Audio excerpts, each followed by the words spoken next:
Hi అండి. ఏ టిఫిన్స్‌లోకైనా ఎంతో రుచిగా ఉండే అల్లం చట్నీ చేసి చూపించబోతున్నానండి. ఇడ్లీ అయినా, చపాతీ అయినా, పెసరట్టు అయినా, మినపట్టు అయినా దేనిలోకైనా చాలా చాలా రుచిగా ఉంటుంది. తొందరగా అయిపోతుంది. చాలా రుచిగా కూడా ఉంటుంది. ఇది నిల్వ కూడా ఉంటుంది.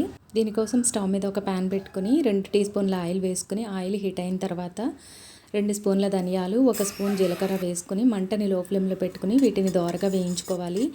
ఇవి కాస్త ఇలా వేగిన తర్వాత కట్ చేసి పెట్టుకున్న ఒక అరకప్పు అల్లం ముక్కలు వేసుకుని వీటిని కూడా మంటని లో ఫ్లేమ్లో పెట్టుకుని దోరగా వేయించుకోవాలి. ఇవి వేగడానికి కొంచెం టైం పడుతుందండి. ఇవి కాస్త వేగిన తర్వాత ఇవి చూడండి ఇలా వేగిన తర్వాత ఎండుమిర్చి వేసుకోవాలి. నేనైతే ఒక 12 కాయలు తీసుకున్నాను అనమాట. అరకప్పు అల్లం ముక్కలకి ఒక 12 కాయలు అయితే సరిపోతాయండి. చట్నీలు అంటే కొంచెం కారం ఎక్కువగా ఉంటేనే బాగుంటుంది. ఇవి కూడా ఇలా వేగిన తర్వాత స్టవ్ ఆఫ్ చేసుకుని వీటిని పూర్తిగా చల్లారనివ్వాలి. చల్లారిన తర్వాత ఒక మిక్సీ గిన్నెలోకి తీసుకుని రుచికి సరిపడా ఉప్పు, ఒక 5-6 వెల్లుల్లి రెబ్బలు వేసుకుని వీటిని మెత్తగా మిక్సీ పట్టుకోవాలి. ఇలా మిక్సీ పట్టుకున్న తర్వాత ముందుగానే నీళ్లు వేసి నానబెట్టుకున్న ఒక అరకప్పు చింతపండుని వేసుకుని అలాగే 1 కప్పు బెల్లం పొడి వేసుకుని అరకప్పు అల్లం ముక్కలకి అరకప్పు చింతపండుకి 1 కప్పు బెల్లం పొడి సరిపోతుందండి కరెక్ట్గా. ఇలా వేసుకుని అవసరమైతే కొంచెం నీళ్లు కూడా వేసుకుని ఇలా మెత్తని పేస్ట్లా చేసుకుని పక్కన పెట్టుకోవాలి. ఇప్పుడు దీనికి పోపు వేసుకుందాము.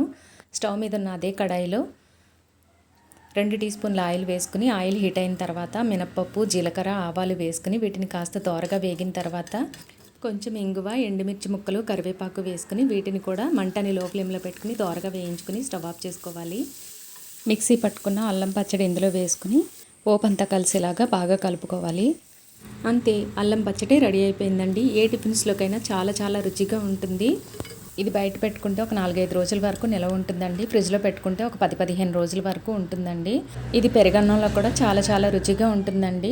కొంచెం గట్టిగా ఉంది కదా, కొంచెం నీళ్లు వేసుకుని మనం టిఫిన్ తినేటప్పుడు కొంచెం నీళ్లు వేసుకుని ఇలా పల్చగా కలుపుకొని ఇడ్లీలోకి సర్వ్ చేసుకోవచ్చండి. చాలా చాలా రుచిగా ఉంటుంది. ఇది ఇడ్లీలోకే కాదు, మినపట్టు, మినపదోస, పెసరట్లకు కూడా చాలా చాలా బాగుంటుందండి. నచ్చితే మీరు ఒకసారి ట్రై చేసి చూడండి. వీడియో నచ్చితే ఒక లైక్ చేయండి, షేర్ చేయండి. అలాగే మన ఛానల్ని ఎవరైనా కొత్తగా చూస్తే ప్లీజ్ సబ్స్క్రైబ్ చేసుకోండి. Thank you.